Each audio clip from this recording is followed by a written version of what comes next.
Hey there! Welcome to the Flute 360 podcast. I'm Dr. Heidi K. Begay, and I'm a flutist, educator, coach, and podcaster. My God-given mission is to serve you. I am passionate about guiding you, the modern-day flutist, to discover your unique voice on and off the stage. The goal of this podcast is to help you thrive, both as an artist and as a musicpreneur. Go ahead and grab some espresso, your favorite notepad, and let's get to it. Today's episode 266 is titled Intentional Musicianship with Jeff Price.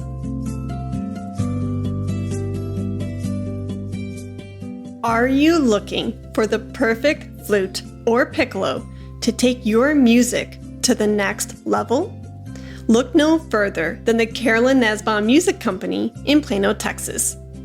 Since 1996, we've been the go-to source for flutists of all levels with an unrivaled selection of flutes, piccolos, low flutes, and head joints from dozens of top makers. But we're more than just a music store. We are your complete resource for everything flute related, with sheet music, instrumental accessories, teaching resources, and health information all under one roof. And our in-house staff of experts is always ready to help you find exactly what you need to achieve your musical goals. At the Carolyn Nussbaum Music Company, we're committed to excellence in all aspects of our business, from our top quality products to our friendly personalized service. And with an in-house repair staff certified in all major brands, you can trust us to keep your instruments in top condition for years to come. Follow us on social media to stay up to date on the latest news and events, and visit our website at fluteforyou.com to shop our extensive selection of flutes, piccolos, and more. Whether you're a beginner or a seasoned pro, the Carolyn Nussbaum Music Company is your one-stop flute shop.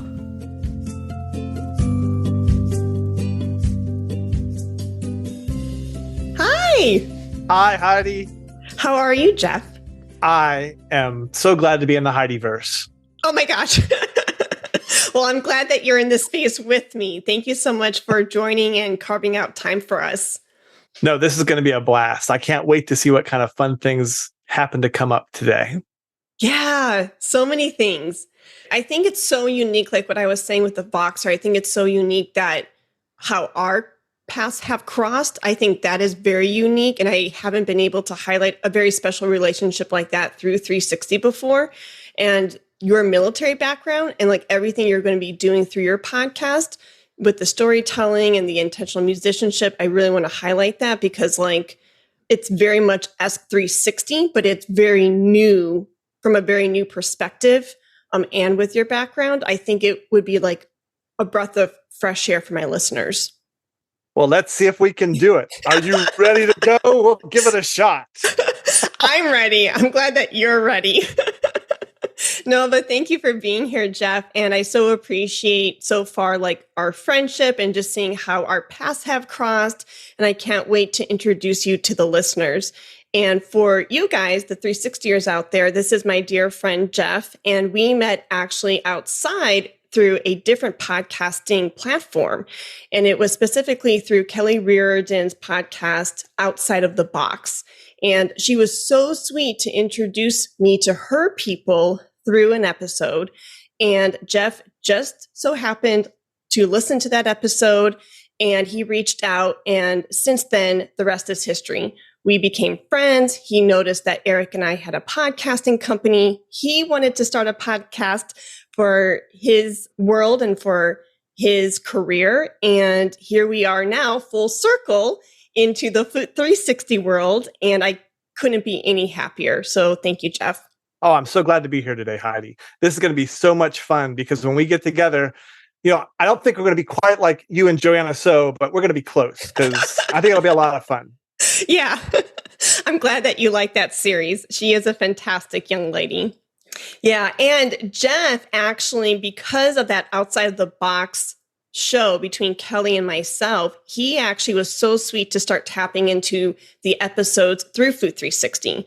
And now, Jeff, I know you are a woodwind doubler, but your main instrument is saxophone, correct? That's right. I grew up and like everyone else went through high school and college degrees. And I happened to be making into this thing called the United States Army Field Band in Washington, D.C. And so I started a career in Army music.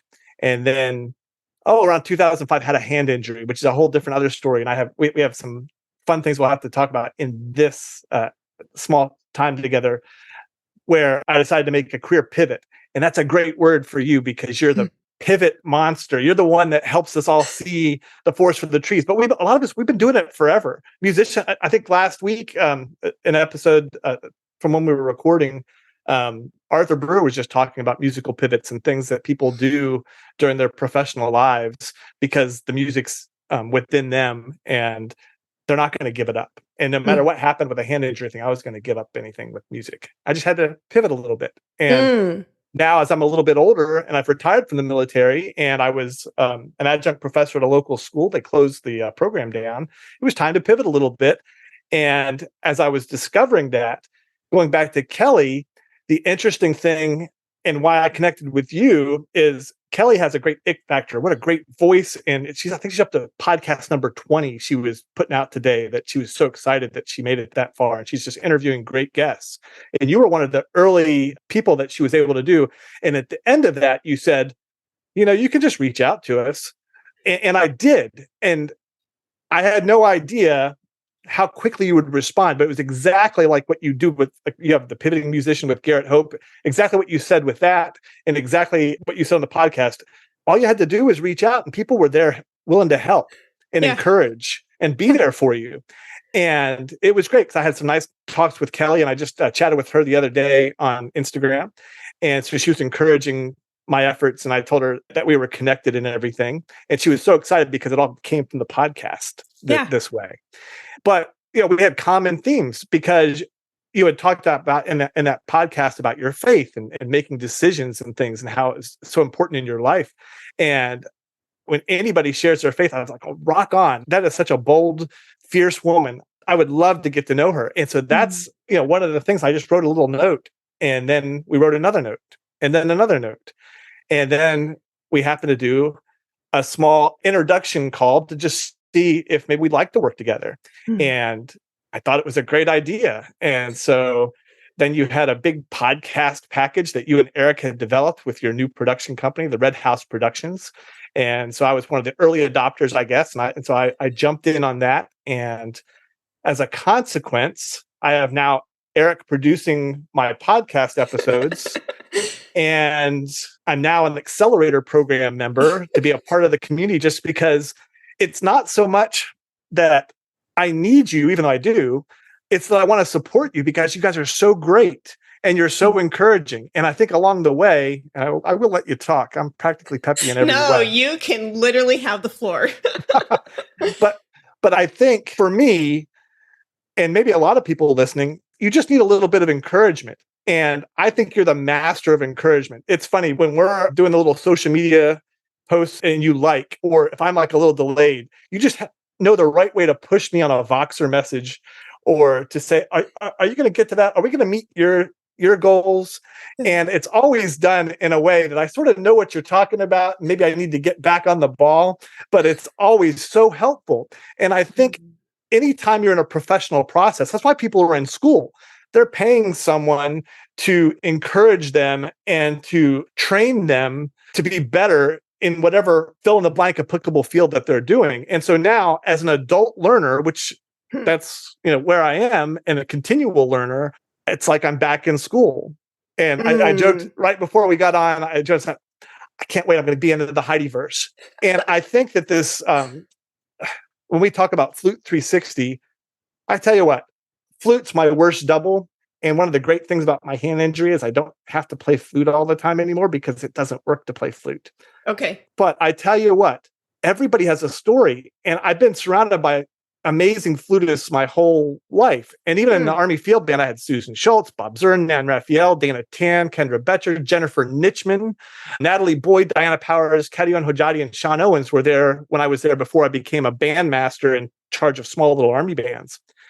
And these were great monster players that have distinct histories and doctorates and symphony jobs currently, like with Jennifer. And so it really is interesting how with your episodes, each time you tell a story, not only are you making a legacy for all of us as musicians, you're getting to tell these stories that we all get to jump in at any given time. There were times, I was listening to different episodes and we go and it'd be right when I was working on some physical movement things, and you had someone about somatic movement, and then you had somebody else, and that was the fourth. Remember the fourth wall episode? You had the flute player that has the fourth wall as the group. Hillary Abagana. Oh my goodness gracious! These folks are doing exactly what you have to do to be successful in the music field and to be successful as an artist. And so it's so cool to have this forum where they're sharing these tips and secrets for success. And that's what I really love about Flute 360. And I think we've talked too, you could change the name of Flute 360 to something that is even more inclusive of just life, because you're building these life skills, this musician skills, these performer skills that will serve you well. Oh my goodness. Well, we can end the episode right there because I am blushing. We have so much more. Wait till we get to the commercial. I told you I was going to do the commercial today.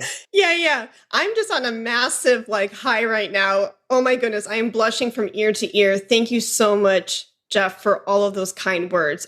Just to be seen in that way and to know that the content is serving you and other listeners across the globe, it's the cherry on top. And this is why I get up and do the podcast with my husband every single week, because we want to meet the Jeffs in the world. We want to meet musicians who are in college or post-college, postgraduate work who need that support. And like what you said, being an adult learner, I'm an adult learner. I need coaches in my life to keep me accountable and inspired. And my big soapbox, and I've said this a million times, is we need people. We cannot do it alone. And so podcasting to me is building that network of meaningful relationships that is going to transcend over time. And it's not just this digital platform. These are real relationships. These are real testimonials, real impact, making a huge impact into people's careers and lives. And that's why I'm here. And the fact that this air quote silly microphone brought me into your space is mind blowing to me. And just the elements of how you and I connect, and we have similar thoughts about musicianship. And we're going to talk about your podcast here and being intentional as a musician, right? And faith and how we lead our lives and family and music careers and networking. It's so intercrossed. It's so intertwined that it's oh my goodness, I'm finding my people and I'm over the moon. And we've talked about too, in different podcasts, when you and Eric were sort of going back and you're talking about your pivoting story. And yes, when I go back before you pivoted, you're thinking to yourself, girl, you've already pivoted. Just recognize it. Look in the mirror. You have it. It's going. And Eric, helped, and you guys prayed about it. And then the pandemic hit, and it's really cool because it's amplified your voice. And I really, everybody has this voice and they want to share. Because we're human and we want to connect with people. And so we have this connecting factor that we have as music is our amplifier for a lot of this. And I think you did this Texas Bandmasters thing, and you were teaching people how to have a better performance practice. And we can joke, but in some ways, Heidi wants everybody to have a podcast. I do. And I think it's because there are stories to tell and we want to hear them. And they're awesome and they're exciting. And if we can tap into that, we as the audience, we're better off for that. And when we go to a live musical event, I'm going to go to a symphony, an orchestra event later tonight. I want to be entertained. I want to enjoy myself. I want to take it all in. I know that those musicians have worked extra hard to get to this point in just a short amount of time. And sometimes, though, because we're working so hard, we forget the forest for the trees is that we're trying to communicate. It's you're trying to get these syllable, like you're learning Spanish and you're learning all the phonetics and you're all on this, but you can't put it together to say the right words, to say the right phrases, to give your intent correctly.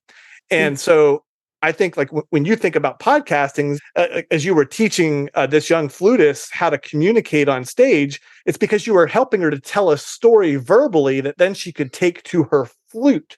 So she was crossing these mediums, but then be able to take that skill because she has conversations with people. She knows what she wants to say. So now she translates that to music. She goes, aha, I know what I have to do. I have to take them along the path. And I have to give them the intro and the middle and then the end. And at the end, then as a listener, I'm going, oh, I get it now. Yes. Oh, I couldn't have said that any better. I'm so glad that you pulled out those nuggets from that presentation. Oh, I thought it was great. I thought that was great. And she did get it because when this young performer then played again, she was more confident. She actually, it was different than just blowing into her horn. You know, oftentimes, you know, teachers, they'll say you need more air. Yep. So what do? You blow more air. You got to work on your technique and make sure your thumb goes here and your finger goes here. And so you do that. And then, so when you're on stage, you're concentrating on your fingers and your air and stuff, but you're not focused on that communication. You're not focused on that story that you're trying to tell. You're not trying to figure out how to break through this fourth wall. I call it the proscenium because it's this thing called the proscenium arch. And that's the place where on the stage, then you break through the stage and you get through the audience and you finally made it. It's like at that point, you become more than a 2D piece of music. Now we have 3D, we see you and we can see visually it's 360 or we see that maybe it's the 270, I guess, at that point. But 360 is when we come engage and we have the 4D where we have the immersive experience between the audience member and the performer that we're part of your story.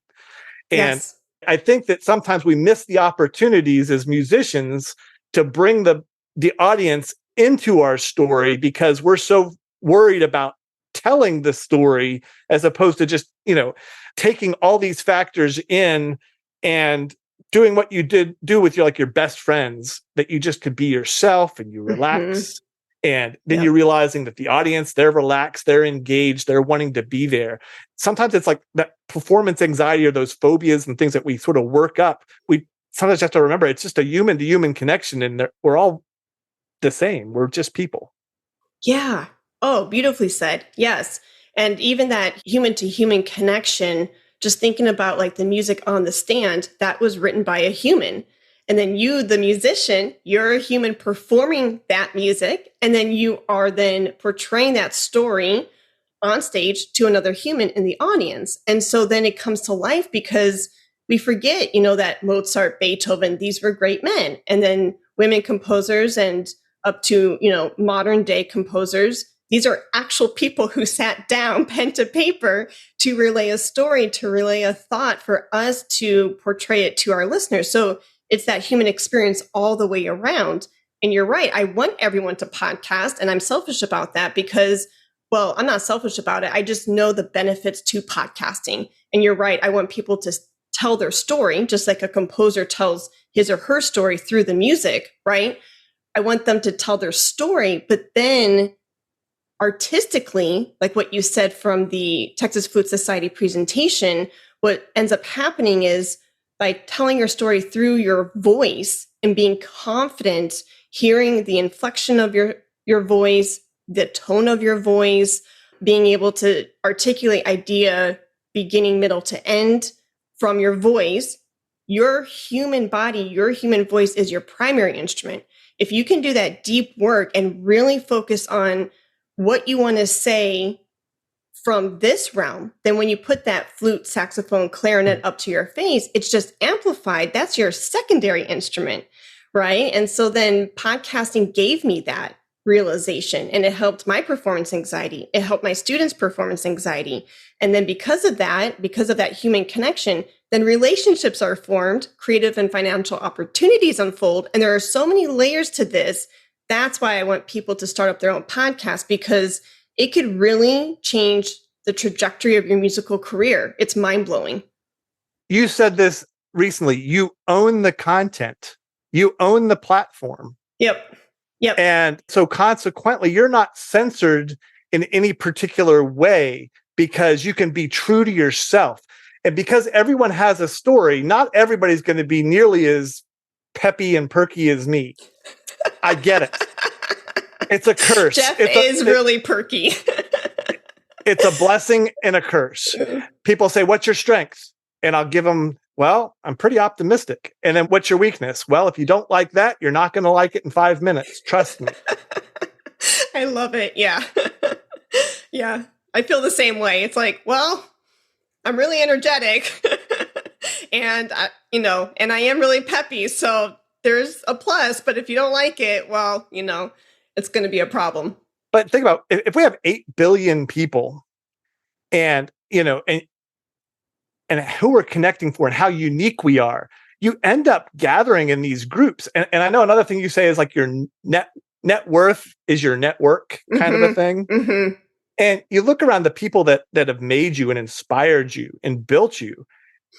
I mean, you want some diversity in there for growth and because that makes us stronger. But when you look around, I mean, you have all these people that just have all these special, unique stories and talents, and you're building on each other. It is like the one body model that if your hand doesn't quite work the same, then somebody else will come and take that over. And, I think those kind of parables of just how we work together as a community do come into play. I mean, even when I had my hand injury, well, that didn't change who I was. It changed maybe how I would then communicate what I did. Okay. Yeah, for sure. And it's almost like, basically, I said in the recent podcast that we were just launching, and I said, well, when I cut my hand, I sort of knew at that time I might have to make a career change. And I did. I honestly knew it right at that time. And I did rehab and I still did tours with the Army Field Band and played at many colleges and conventions after that. But at that time, it was time to change my story a little bit. If you don't mind, can we talk about that hand injury just a little bit? Because we do have that health aspect, through Flute 360. I don't want to talk about it too much, only because I do want to talk about your intentional musicianship podcast. But lately at flute festivals, a lot of Flute 360ers have been coming up to me in tears, and it breaks my heart because I've been in seasons where they are at with performance-related injuries. Oh, yeah. And they talk about, the C part of their spine hurting or the L part of their spine hurting, going through tendonitis, carpal tunnel, focal dystonia, you name it. I'm hearing all of it. And one big, 1/3 of this circle pie for me is health and really taking care of ourselves first and foremost, because if we don't feel good, if we are not operating well and taking care of our bodies through and through, then how are we going to get excited or be able to function as musicpreneurs and as flutists? And when a performance injury does occur, what do you do? And you can feel so isolated and so depressed. I know I did in past seasons. And so if you don't mind sharing that season of your life with the listeners, hopefully then hearing your story, they will feel uplifted, knowing what you went through and what resources you sought after, so that way they can start taking those steps for their health. Well, let's see if I can figure out a way to go backwards. And so it was Mother's Day in 2005. My daughter and I were in the kitchen making breakfast for my wife. And I don't cook very well. I don't cook a lot. I'm the poster child of I did not use the knife in the correct manner to cut the apple. Okay. And so the consequence was on my left index finger, cut the artery, nerve, and tendon. And when I went to the emergency room, they said, wow, did you have aspirin before that? Well, they didn't know at the time I had just cut the artery too. And then I was in the Army. So when I went and got the checkup on Monday to see how the ER worked, they said, hey, you actually cut everything. And so you need surgery. And the hand doctors were there. So a wonderful blessing was I'm right there where Walter Reed, the hospital was. Within a week, I had surgery. But for the next 6 months, I had to retrain and try to figure out what I can do. And there were some new normals that had to happen because sometimes what you are used to as a musician, being pretty doggone good instrumentally, that now I had to work to be really okay. Mm. It was a shift. It still doesn't mean that I couldn't communicate as a musician, but I have to work a little bit differently, a little bit harder, Okay. or I have to think differently. And so when that happened, I sort of had to assess, because there were many weeks and months I couldn't play. And you'd go to rehab. And so while you're doing rehab and you're being around all the musicians, you take it in a different way. And that's like, my mind started shifting about what else could I do? I realized that the music was inside of me. You talk about being created for a special reason and a special purpose. And mine's to serve other people with music. It always has been. I've known it. And I just knew that if I couldn't play saxophone, then I would figure out how to sing. And if I couldn't sing, I'd figure out how to, write. And if I didn't write, then I would, facilitate and encourage or motivate, inspire, instruct. I would just go through a whole list of nouns, adverb. I'd find something that had to do with music and I would connect it. And so I think people are different within their personalities. And we have these master resilience training that we have in the military. And I learned from the person that created it.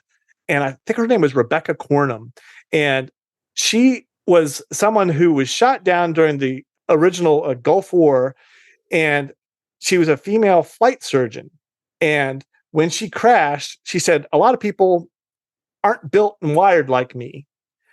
And so when they crashed, some people died. She said, and so her initial thought was, well, I'm still alive. I'll just have to figure it out.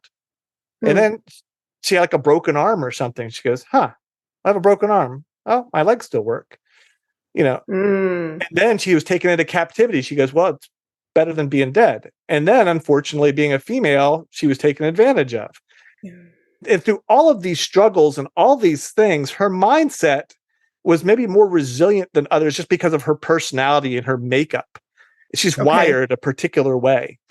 And so through that, that's something I'd have to look up. I wasn't prepared to exactly talk about her, but I remember hearing her speech and she was just so inspirational because she would always make the lemons into lemonade.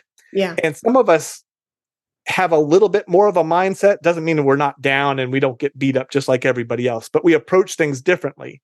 I think in my difference, I think because I know who I am and what I'm, what I'm built for and why I'm here, that it makes it easier to adapt. Because if I don't get the job that I thought I wanted, then it's like, well, guess what? It wasn't supposed to be yours anyway. Oh, So you could just move on and you can find the new opportunity. It's like, I know Kenny Rogers recorded, it's like the guy, the little boy that was throwing up the baseball, and he kept throwing up the baseball in the air and it would fall down to the ground because he'd swing and he'd miss.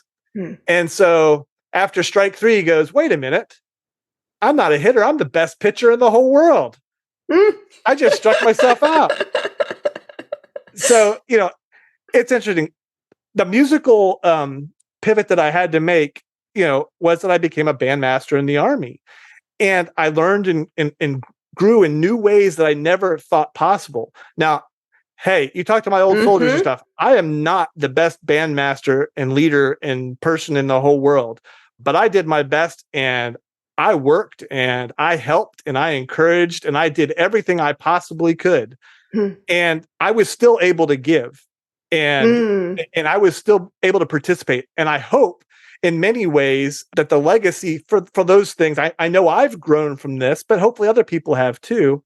And, you're just found in situations and you have to adapt. Yes. And one thing, I was just talking to somebody else that's going through a hand injury now in my area. It's a musician at the local university. And as they're going through that, you're trying to figure out, you're worried if it's going to be temporary or permanent. And that's what I was trying to figure out too. The temporary is pretty easy because you can really put some plans in place to be better. You can do more score study and you can listen more. We didn't have technology like this that we have nowadays. Like when I was going through school, we had to go to the listening library. And we could listen to LPs. Yeah. and you can maybe listen to a recording of a concert. It's not indexed on YouTube for everybody just to go find 17 recordings of their favorite piece to learn and grow, or to go and you can find 15 teachers to learn about this embouchure thing, or, there's just so many opportunities for a temporary fix that you can fill that void as you're healing to work on any area that maybe you're deficient in. Mm-hmm. And then maybe you got maybe a little bit longer term. Let's say now it's a longer injury of 6-7 months. Well, then maybe you can turn to the business side and learn how to do some contracts, and you can learn how to market. And you can Yes. learn, you see how you can use the time to your advantage, because that's the only thing we're gifted at the moment is the time, until the time is no more. So, Mm-hmm. and so those are really cool things. The difficulty is when you have to switch off and make that final change. But I think it's, in some ways, as you pivot, you eventually make a decision, and maybe you're holding on to your baggage, and it's at some point the burden's too heavy for you to take, and then you give it off. And once you can give it off, and that burden lessens in such a way that it's manageable, and you just have to just sort of pivot and go. And then I think that you can then move forward. And I remember one of my flute player buddies, she said, I couldn't come around you for the first little bit of time, because she was so wrapped up in the personality of what happened with her flute playing. Mm. And when Diana said that to me, I understood it, because sometimes we just get wrapped up about what we're doing today, but not why we're doing it, or how our voice really is engaged with everybody this way. Mm. Yeah. No, I love everything you said. And what I'm hearing is noticing the silver linings in tragedy and having the courage to notice that. And I couldn't agree with you more. And actually, last week I was speaking with a female flutist on the phone about her current struggles with performance-related injuries. And I said, so sympathetically and empathetically, I am so sorry. I am so, so sorry that you're having to go through this. It could be one of the most depressing seasons of your life, because you don't know the future, you don't know the outcome, and it's scary. But at the same time, I am so excited for you, because this is a season that's asking you to grow, asking you to learn new things about yourself, learn new things about resources, tools, people around you, and it can catapult you into a whole new lane that perhaps you never even dreamed of. And, with like my hand injury during my graduate school years, I took it upon myself to say, okay, this is my body. This is my injury. Yes, I was getting medical help from experts, but I wanted to know more. So I was researching food, essential oils, sleep, exercise. And because of that, 6 years later, that was the baseline of my dissertation for Flute 360. So when it came time to sit down for the podcast, I could just rattle off 8 episodes like none other, because it was all up in here in my head and my heart, because I was researching for 6 years nonstop, after and in between flute lessons. And because of that information, I'm a completely different teacher now.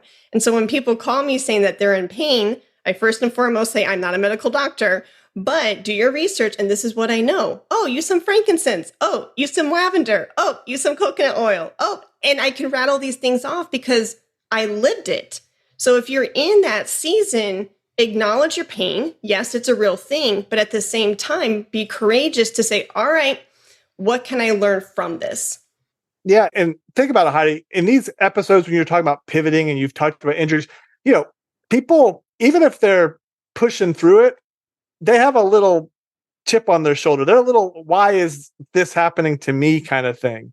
Oh, now, until you have some acceptance, those stages of grief and acceptance and all those things that go on psychologically. And so, you're not saying, oh, you'll just be fine. No. Yeah. And it's tough to recognize in the time to take advantage of the opportunity. The thing is, as things happen as you age, you eventually will submit to some realities and opportunities maybe faster. So if you can find the opportunities in this quicker, you can have a more fulfilling, enriching experience. One of the things I've tried to do with my students at the local university as we got them through is give them some instrument repair. Now the reason why I did that is because we have music ed, you got performance, and you have instrument repair, you have podcastings, you have contracts, you have like, you could be an agent, you can do all this soundboard and engineering. I mean, the music industry, and even now you can see all these music industry programs and music business programs and things that are sprouting up everywhere because I think that they've realized that if you're just playing, then you're going to end up being a good player, but then what? Because even with those opportunities of being a great player, unless you happen to be the supreme outlier, you're going to need other skills. And so it's really cool in the time of an injury to develop new skills. Yep. And some amazing aha moments that God put on my heart about the food he created. It was mind-blowing, Jeff. And I can geek out about this because I know you're a believer too.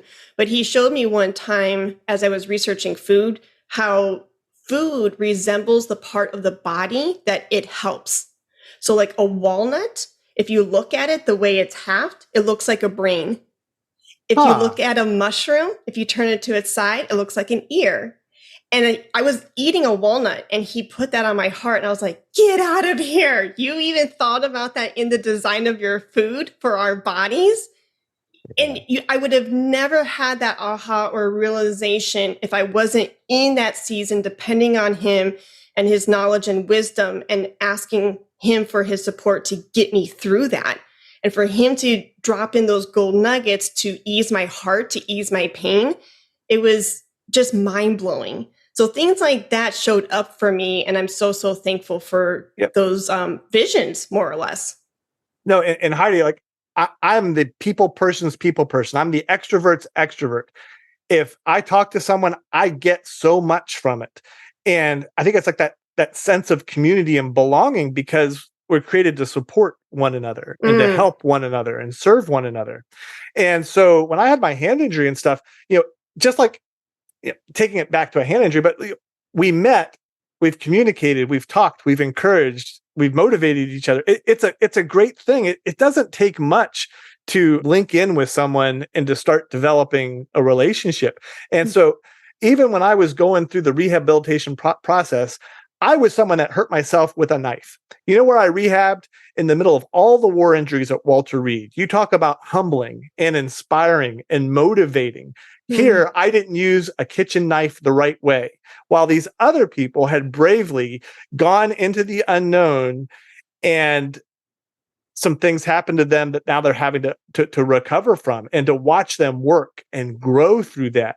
Because I get to see them work through that, it made what I was going through a lot easier and definitely put into perspective of things because their lives were changed in a greater way than what I was going through. And I went there every day of the week for a month, and I grew by watching them. But it's still, I still had pain too. Even apart from this, I was talking to the occupational therapist. And by the way, my hand, no one would ever know my hand is bad except if you're a musician and you need it for a certain thing. And I was working with the occupational therapist, and we're going, oh, I bet that feels better. And I go, no, I'm not bitter. It's because he stretched me and bent me and hurt me. It just happened to come out because, because it hurts as you're going through some of these growing things. To grow, you're being put in pain. Yeah. Growing pains, literally. Yeah. Well, I could geek out about this all day long, but I do want to pivot. I do want to pivot the conversation just a tad because I want to celebrate your latest win in producing your new podcast called The Intentional Musician.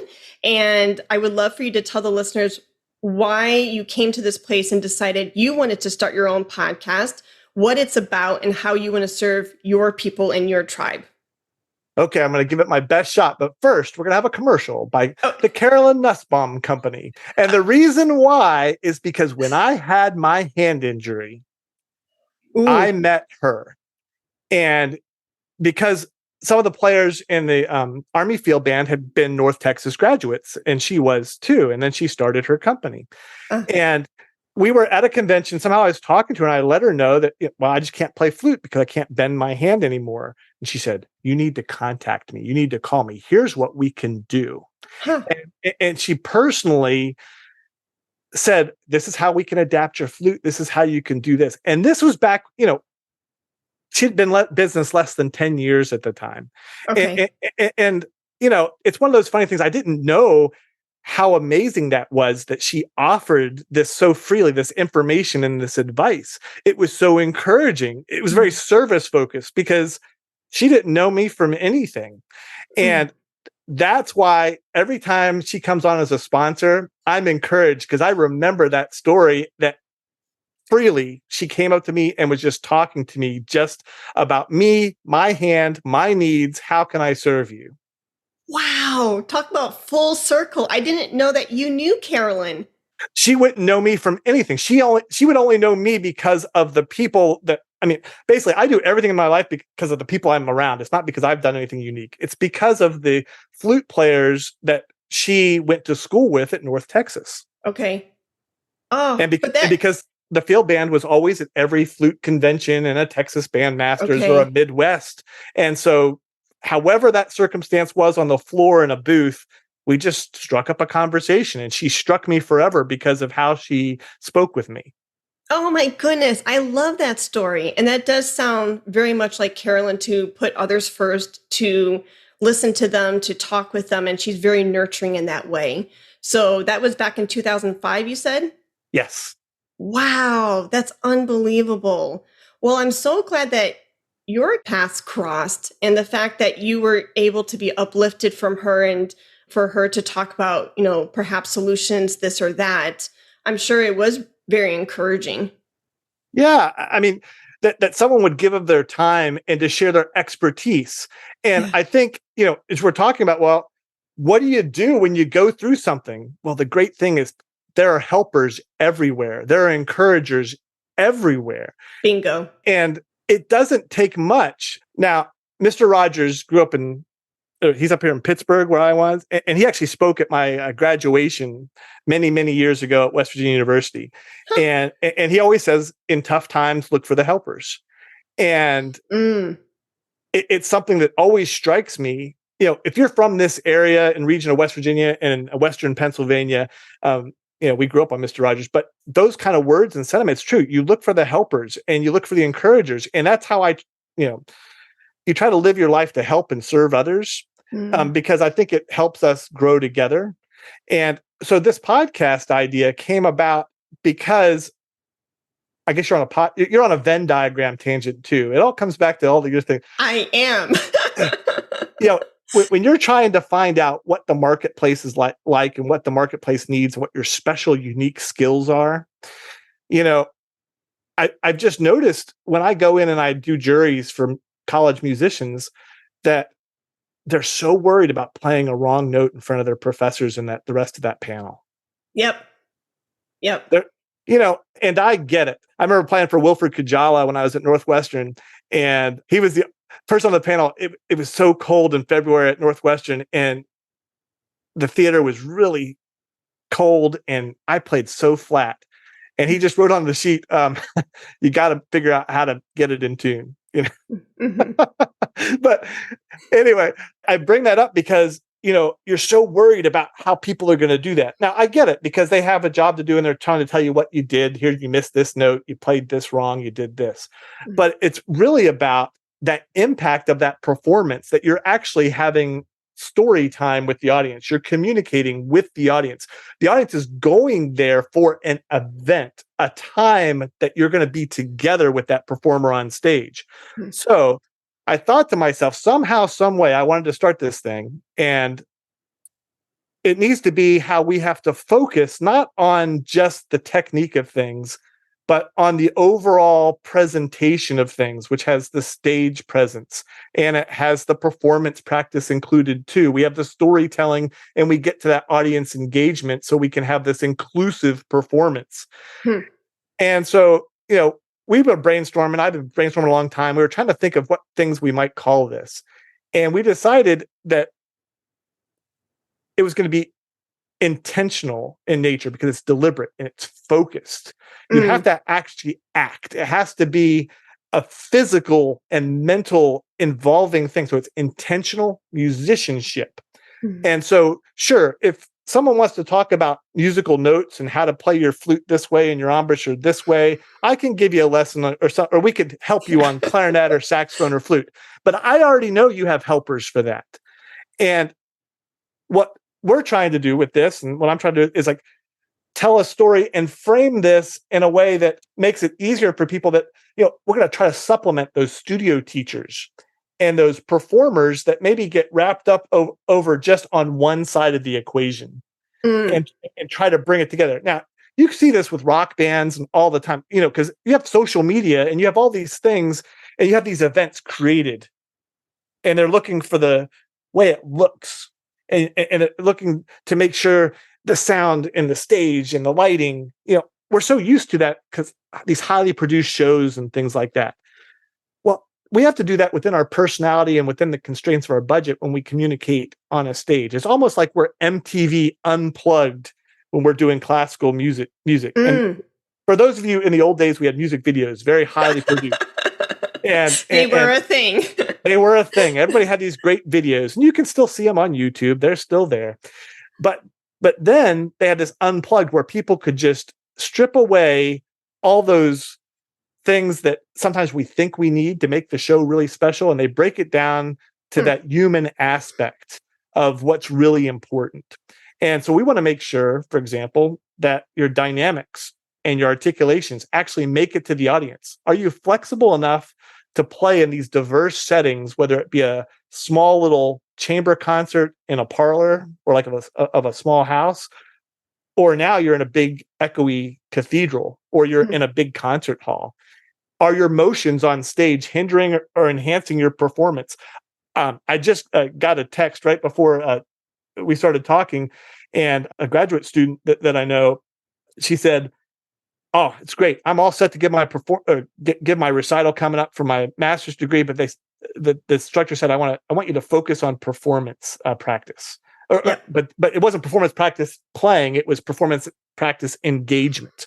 Yes, and this storytelling and this audience engagement, and so I know that we'll probably at least text back and forth, and we'll go through ideas. So the purpose of this intentional musicianship is to address those kind of things. Now, we have 4 episodes out. The 5th one's coming out next week. And then I have another, that's the pilot set of episodes to see how this is going to work. And in that, I learned how Eric could produce and what things I needed to improve on myself. The next batch, we're going to expand on some of those concepts. And hopefully I've grown through this process, because you just can't launch it at 100%. It doesn't work. I've learned so much through this process. It's the same way. You can't just have a single performance for a recital and think it's going to be good. You're going to learn so much from it, but it's not going to be, it's going to be good, but it's not going to necessarily be exactly what you envisioned, because it takes time. How many years did it take all of us to actually feel good when we hear a recording of ourselves? Right. It takes a while to go, oh, that's me. Oh, I got it. Oh, yeah, I did practice that. Oh, yeah, I did look that way. And so it's looking at all those kind of things. And it's basically teachers in some way teach you to master this instrument, but we're trying to make sure that what you're doing on your instrument is communicated effectively. And so I can see us sometimes or maybe as a supplement to all these amazing instructors. And there's amazing instructors out there, because the students and the musicians today are doing things that I never had to do when I was growing up. It's amazing. It's inspiring. But when I go to the show, the one thing I've noticed is that there's a reticence.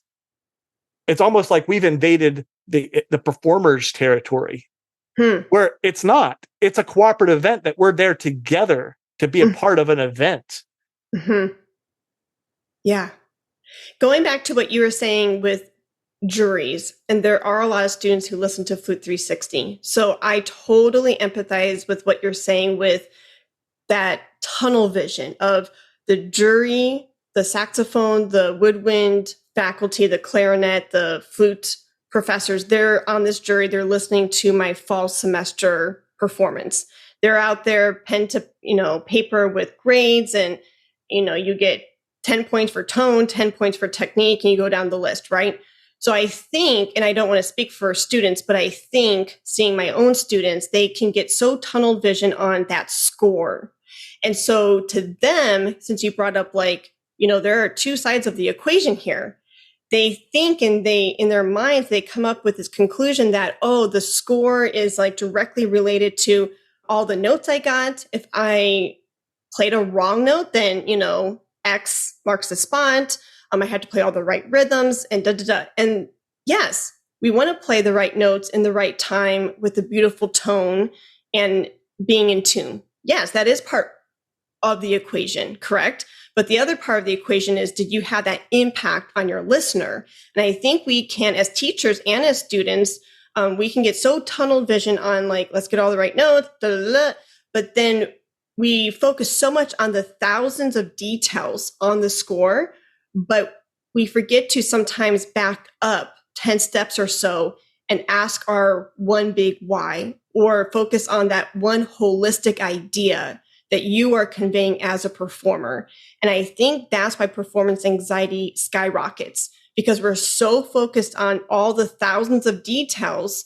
And when we go on stage, we are focused on, I can't miss a note, and everything has to be in tune and in time. And what if I miss that entrance?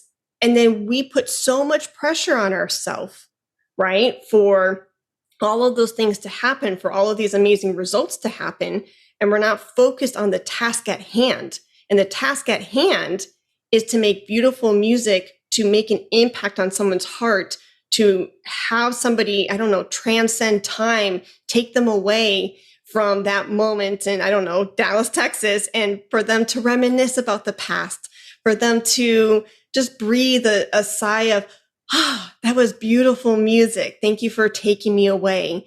And if we can do that, if we can focus on that one big holistic, why am I here? What am I doing? What am I conveying?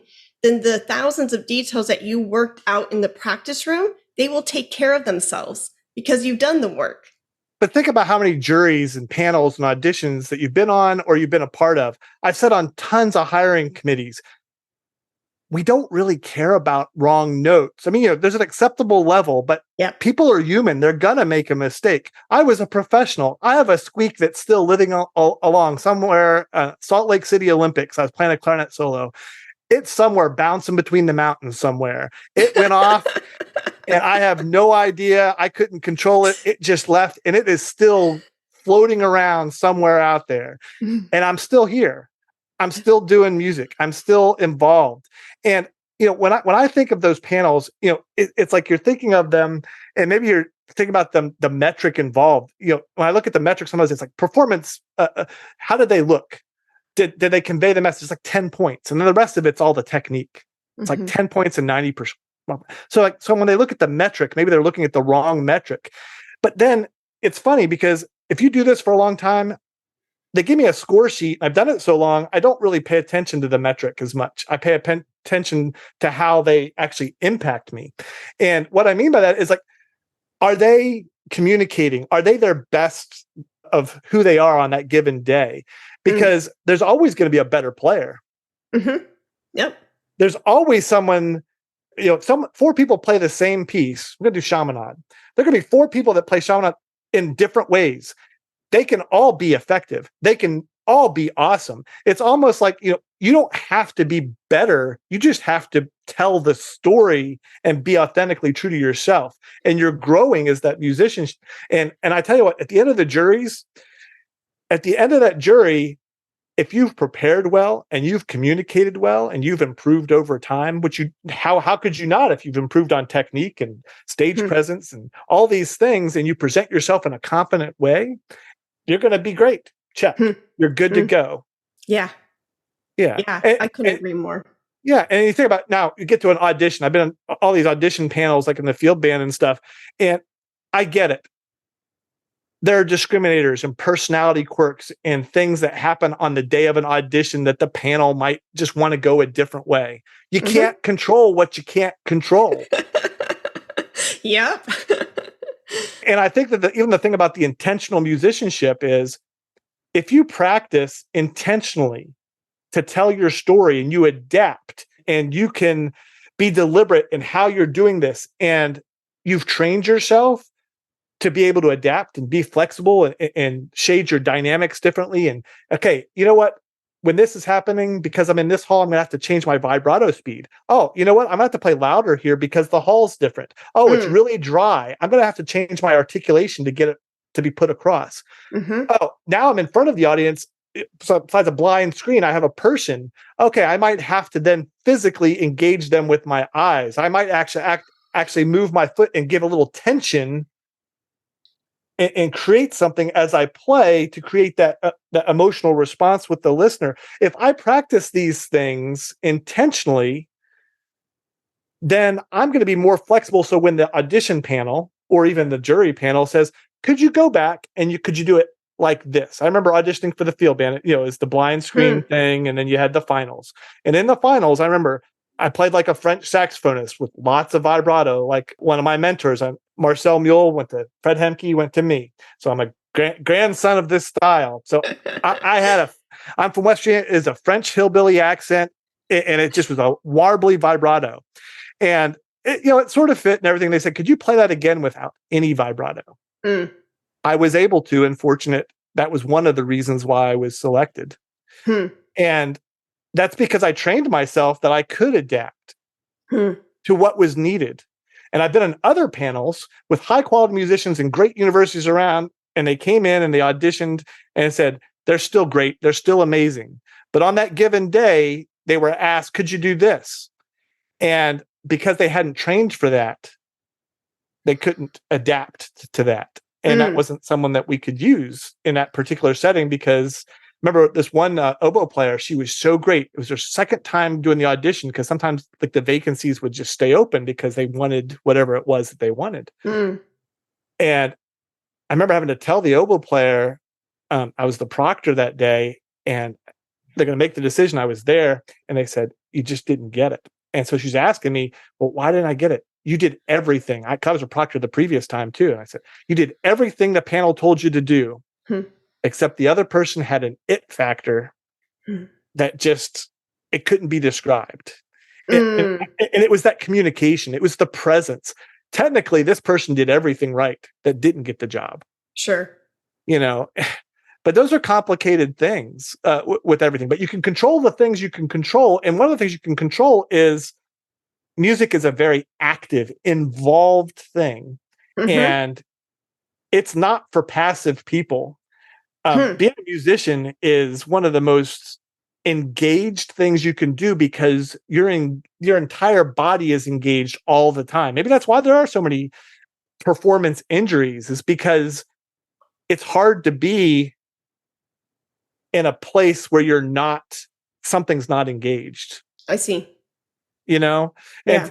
so I think as you train, you are an athlete. I have a buddy I serve with, Shannon Hewitt. She's a clarinet player. She's in the Marine band now, but I was with her in the Army field band, and she's one of the greatest clarinet players out there. And she has this thing, and she does a lot of fitness, and her people are called the Fitwits. Shannon Hewitt, Fitwits. And she is a big advocate on the ICA, the International Clarinet Association, on fitness, and she's on their panels and stuff. And now we can get into all lots of things about physical fitness when we talk about other things, health, but there's a dynamic that you do have to at least be your best you. To whatever that is. You have to be mentally and physically, emotionally prepared to handle these things as you play. And I think that's one side of thing that, if you're just always focused on technique, you're missing forest for the trees. And so music is a big field. It has so many dimensions for jobs you can go in, but even how you approach your pieces, it sometimes takes some different outside perspective. And that's sort of what we're trying to get with it. It's not meant to be revolutionary. I think the other thing is everybody's an adult that's going to listen to this thing. Everybody that comes to us is going to be an adult. It's not pedagogy. I'm a trainer now, and I train people doing human resources as well as doing the music here. And adult learning theory is different than pedagogy. When you go into school, they go, we're going to teach you pedagogy. Well, pedagogy is great, but that usually means that you're usually starting from scratch and you don't know what you're doing yet. Okay. Well, the thing about intentional musicianship by the time you would get to us or listen to a podcast, you're already involved. You've already been in a bazillion shows. So you're going to take your common experiences and life, and just like you said, you're taking your podcast and you're telling your story. Now you're going to take it to music. Okay, well, now you've done this technically. Now, look at that opera singer over there, which I just saw a concert. Singers connect naturally with the audience. Why? They use their bodies, they use their eye contact, they're speaking words we all understand. You can see it's like their emotions are just there for you. Sometimes they'll have a costume. They do simple things that are just, you got to unleash your inner opera singer, your inner thespian, your inner actor. These are things we see people on TV and you go, well, I'm going to be a great actor. Yeah, well, we all can, but it takes work. But you're taking those common experiences that you've learned and you've developed from everybody else, and then you just need to have someone help you refine and recognize and check off. You go, oh, you know what? I think that might work. And the person goes, well, that's not my personality. I'm not going to do that. Well, guess what? You're not going to do that. But, because you're an adult, you make your decisions, right? You live with your decisions, you live with your consequences, you're good. But you might see something, you go, oh, you know what? And everybody has it. I remember when so-and-so did this on a show. Did you like it? I thought it was amazing. Do you have something like that in the show? No.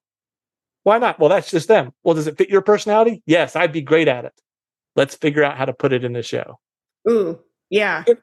Because you're who you are. You're telling your story when you're performing. Yep. No, I love it. And I cannot wait to see how episodes 5+ unfold for you and for your people. And I know that the content already from the trailer to episode 4 is so jam-packed with value. And I'm so happy that you're in this space, because you're right. There's a lot of resources out there already on how to play your instrument well. Technique, tone, intonation, posture, all of that. But what is that cherry on top? What is that sweet sauce that's going to make the ice cream sundae explode, right? And you drizzling that caramel sauce and the fudge and the cherry and the whipped cream on top could really help a musician just transcend and really feel connected to their music and to their audience in ways that perhaps they never thought of before. And I know a lot of 360ers are craving that. So I thank you for thinking about that and thinking about the need of the musicians right now in this space, and for meeting them where they are and giving them resources and new resources for them to, like I said earlier, for them to truly transcend. And I can't wait for 360ers to actually start working with you, because, oh my gosh, you could completely transform their artistry. No, I really appreciate that. But it really is, people supporting each other and encouraging each other. Yeah. I mean, what's my end goal for this? If someone is encouraged, it's great. Social media is a funny thing. Heidi knows everybody on social media. and so because I had to start everything's under intentional musicianship as you Google it, and everything comes up. And I've tried to start the TikToks and the Instagrams and the Facebook. It's all a thing in development. I have no idea what I'm doing with this stuff. I am better with a stage, not social media and things. So it's a growing thing. But I had to connect with some of my friends, Ixie Chen and Tiffany Valvo, with this Music 360 and what they have.